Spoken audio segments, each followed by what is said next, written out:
2017 के चुनाव से लेकर 2002 तक के आंकड़े यही कहते हैं। देखिए, उत्तर प्रदेश की बात कर रहे हैं हम, यहां हम पूर्वांचल की बात कर रहे हैं। 2017 योगी आदित्यनाथ को पूर्वांचल में 100 सीटें मिलती हैं और जो वोट प्रतिशत है, जो सीट शेयर है पूर्वांचल में, वो 70% से ज्यादा है। ये 2017 के आंकड़े हैं। इससे पहले 2012 की अगर बात की जाए, पूर्वांचल की सिर्फ बात की जाए, तो पूर्वांचल में अखिलेश यादव का प्रदर्शन भी बेहतर रहता है। 84 सीटें समाजवादी पार्टी जीतती है और सीट शेयर लगभग 60% के आसपास। 2007 जिसका जिक्र अभी संजय सर कर रहे थे, 2007 में बीएसपी मायावती का प्रदर्शन भी पूर्वांचल में अपेक्षाकृत काफी बेहतर रहा।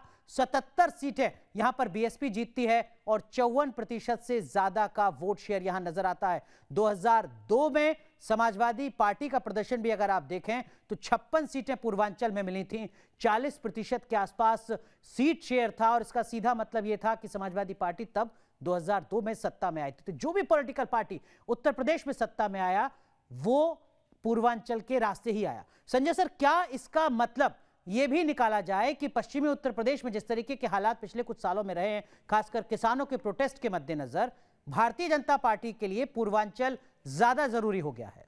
आप सही कह रहे हैं अनुराग। आपने देखा, आंकड़ों के नजरिए से आपने बताया कि पूर्वांचल में जिस पार्टी ने यूपी में सरकार बनाई उसने पूर्वांचल में बहुत अच्छा प्रदर्शन किया। पहले आंकड़े आपने दिखाए, उसका जिक्र भी आपने किया। आप देखें, पूर्वांचल की 142 में से 100 सीटें बीजेपी ने जीती, जिसको प्रतिशत के रूप में जब आपने दिखाया 70% पूर्वांचल की सीटें बीजेपी जीत रही है। समाजवादी पार्टी भी तकरीबन कोई 60% सीट पूर्वांचल की सारी सीटों में से जीत रही है। वैसे ही एक अच्छा प्रदर्शन बीएसपी ने भी किया था 2007 में।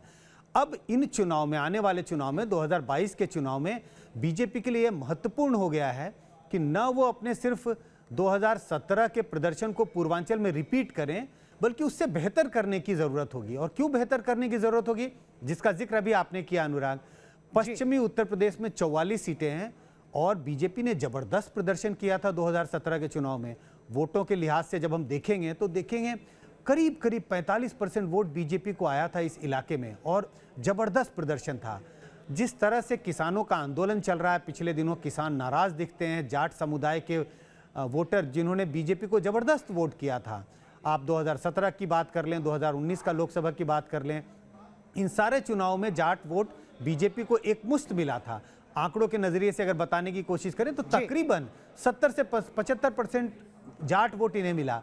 उम्मीद ये की जा रही है कि बीजेपी को पश्चिमी उत्तर प्रदेश में नुकसान हो सकता है और अगर पश्चिमी उत्तर प्रदेश में बीजेपी को नुकसान होता है तो बीजेपी को एक अच्छा प्रदर्शन करने के लिए उसकी भरपाई करनी होगी। भरपाई कहां से होगी? भरपाई होने की गुंजाइश पूर्वी उत्तर प्रदेश से है, क्योंकि पूर्वांचल में सीटें ज़्यादा हैं। कुछ और क्षेत्र भी हैं वहाँ सीटें कम हैं, जिसका जिक्र आपने शुरू में ही किया।